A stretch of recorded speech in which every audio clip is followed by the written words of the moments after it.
So let's begin with the latest on the war, because we've just seen President Biden speaking with Saudi Arabia's Crown Prince, really urging calm on the war front. Just characterize the state of this relationship for me and what's next. I think the Biden administration is desperate to contain this war. They clearly don't want it spilling out beyond Gaza, and they're appealing to key partners in the region to try to mediate this conflict. But the real question, Dan, is we just don't know what the red lines are for a number of players in this conflict. We have not yet seen the Israeli ground invasion. I think a lot's going to hinge on what does that look like.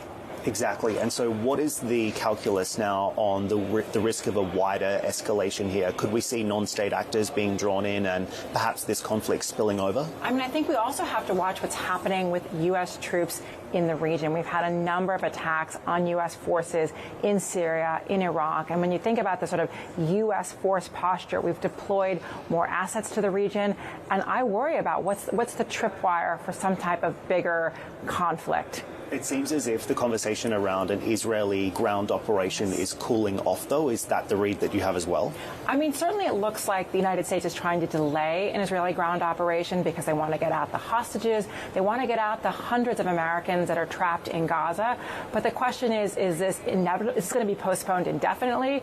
But I think people are really bracing for some type of escalation in Gaza. I don't think people are thinking that it's off the table at all in terms of a ground operation, just delayed for now. So how are you reading the impact on risk assets, and in particular within the energy markets? I think a lot of the conversation has been around the, limited impact on supply as a result of this, but oil seems to be moving higher on the headlines at least. I actually think the oil market has been almost too sanguine about the potential risks involving this crisis because, again, there is the view that Iran has been at least complicit in terms of the provision of weapons, in terms of money to Hamas.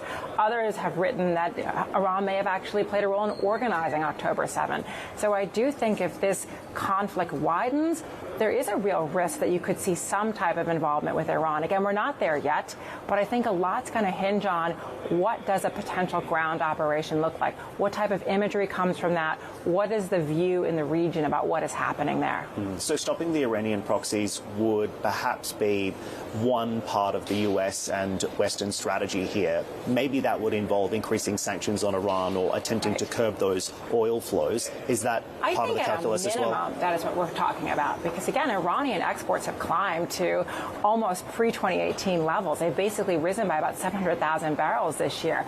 And so the argument is, can you continue to allow Iran to keep the bank open for groups like Hamas? So I think the Biden administration is going to have to tighten those sanctions. And again, maybe they can't take off 700,000 overnight, but they could certainly do more on ship-to-ship transfers. They certainly can talk to the Chinese refineries that access U.S. capital markets and have a discussion about them about what are their import levels looking like. So does that happen anytime soon? I expect it to, because congressional pressure is rising on this issue. It's a bipartisan issue to try to basically close the bank for groups like Hamas.